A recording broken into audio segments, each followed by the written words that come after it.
All right, guys. First of all, hats should go off to Texas. I thought they played hard.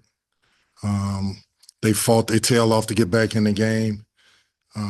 They playing desperate. They're trying like we are to find a way to get in that tournament. And hats goes off to them for fighting the way they did. Could have easily went the other way. Questions? Obviously, you guys were without a due tonight. Was there anything you guys did any differently, or how did you guys kind of adjust to not having him available? Well, we talked about success is when opportunity meets preparation. So somebody else had to step up. And we really thought it'd be multitude of guys, and it was. I thought TB did an unbelievable job of bringing us energy, rebounding, made a couple threes. His defense was pretty good. To get 12 and 8 from him was special. I thought Jonas, to make those last two free throws, sort of shocked me, but he stepped up and he made them, and we needed that from him, and that was great to have. You mentioned Trevin there. This is the best game he's played, at least on paper, in a little while. Just what did you kind of see from him that was going his way, and what have you kind of seen from him in this kind of stretch where he's kind of, I guess, worked his way up to a performance like this?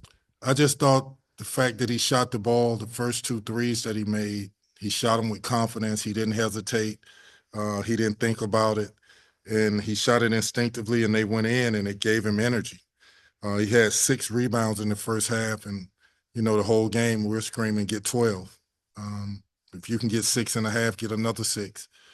Make this team, will this team to a victory. I thought he did a good job. You guys have had some close losses earlier in the year. Were there any lessons from those that stood out to you tonight that maybe got you guys over the hump? Very valuable lesson is that we've overcame adversity. The way we started this team from the beginning of the season to now, none of these kids are the same. They all have grown. They've all have grown through adversity.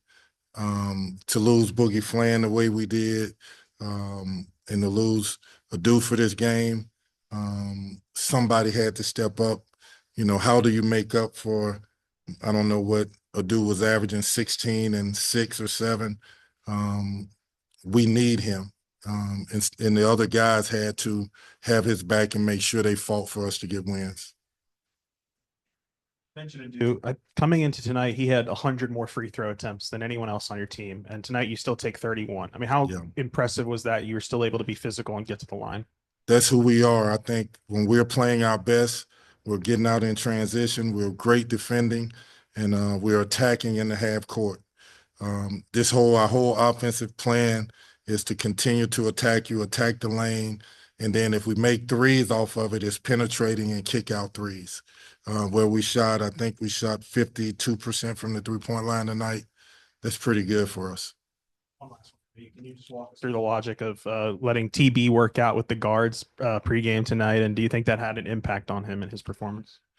I think just being on the floor and being engaged doing both, the big stuff, and also getting down at the other end with the guards, doing drive, kick, swing, doing that offense where you're constantly moving the ball, constantly driving the lane, constantly passing it, that helped him. We play that way, and him getting 3 or 4 days of doing it helped him get more comfortable on the court, making reads. But TB is a basketball player. Our job is to get the best out of him. He is a talented young man who at times is hard to tell because he's second-guessing who he is as a player.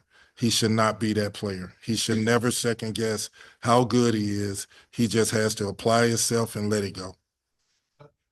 In both of the games against Texas this year, y'all did a really good job of defending without fouling in the first half. Then things kind of flipped in the second half. Was there something different that Texas did in the second half? Now, what do you attribute that flip to? I would just say we didn't play very smart as we could have in the second half. There were fouls that happened that we're not alert to, and we react to something late, opposed to showing the refs your hand. If they make a tough shot, they make a tough shot. But we knew that this team, Texas, was going to come in here and try to attack us and get us to foul, similar to the way they did at their place. And We were a little better than we were at their place at it, but still, we didn't play very smart. We made mistakes down the stretch, mental mistakes, little things that can hurt you, can allow a team like this to take the game into overtime. When you go to it with only 7 guys like you did tonight, is there extra preparation when it comes to y'all as a coaching staff with substitutions and things like that? And how do you think y'all and Coach Cal handled that tonight? I thought Coach Cal did a great job of subbing. It's not a big adjustment. Cal is a believer that, okay, I got 7. You 7 should be really happy because you're not coming out the game. You all got to play and contribute. So that's our philosophy. That's his philosophy. And I thought every guy that came into the game gave us positive energy. They produced. Coach, Carter Knox drew 6 trips to the free throw line today. What went into not playing him that much during overtime? I think what we were doing defensively was good. I think Carter played really well for us. He attacked them. He put them on their heels. He drew fouls, like you said. He went to the free throw line. Somebody else may have played better at a stretch or had success at a stretch that allowed us to keep him on the bench or whatever. But Carter played great. We need Carter Knox. Carter had a little accident yesterday where he wasn't able to practice, and he fought through and got his treatment and got healthy enough to come out and play today. And he was never in doubt of playing in his mind. Those are the type guys you win with, guys that will fight through the nagging injuries to come out and help you win. You mentioned that someone was going to have to make up for the absence of a dude's, 16 points, but tonight you had 5 double-digit scores. How important was that to have that unity tonight, and how important is it to have it continuing going forward while he's out? It's everything. We have good players here. We have good players that want to win, that want to do the right things. They're young. I think Coach talked about yesterday in our staff meeting, we're one of the youngest teams in this conference. There's something to say about that.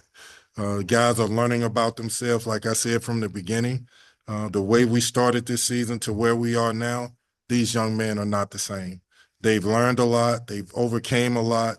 And we need all of them to contribute in a way that it helps us win. It helps us be the type of team that we brought them here to be. And you learn that through adversity, and we've been through some of that. Some moments today where it seemed like the roof was going to blow off Bud Walton. How would you see that crowd energy impacts the team and their attitude, and especially in rivalry games like this? I've been really impressed with the crowd. I think that, from the Missouri game, you heard Coach Gates talk about the energy in the building and how it propelled us as a team. I would say the same thing tonight. They were fighting with us. That's what we need. And sometimes fans don't really understand the importance it is to have them in there being loud and screaming and fighting with us. But we need them, and they've been great this whole year.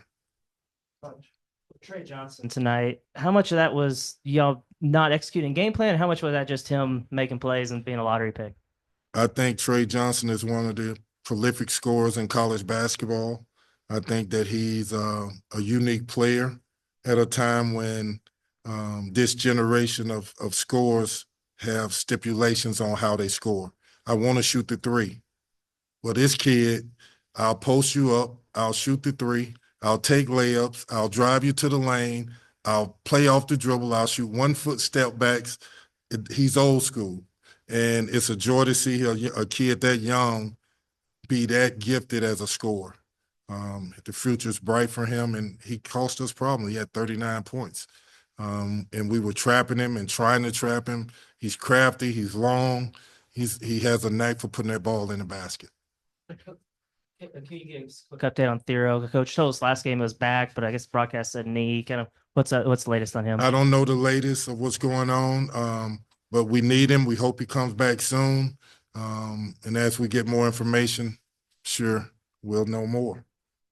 BetOnline is the world's most trusted betting platform and your number one source for online betting in 2025. Whether you're a seasoned fan or a first-time bettor, BetOnline is your ultimate game day companion. With the largest selection of odds on everything from NBA and college basketball to the NHL and UFC, BetOnline continues to be your number one sports betting source. From every three-pointer to hat trick, BetOnline has you covered with odds, stats, and more for every game, every play, and every win. BetOnline, the game starts here.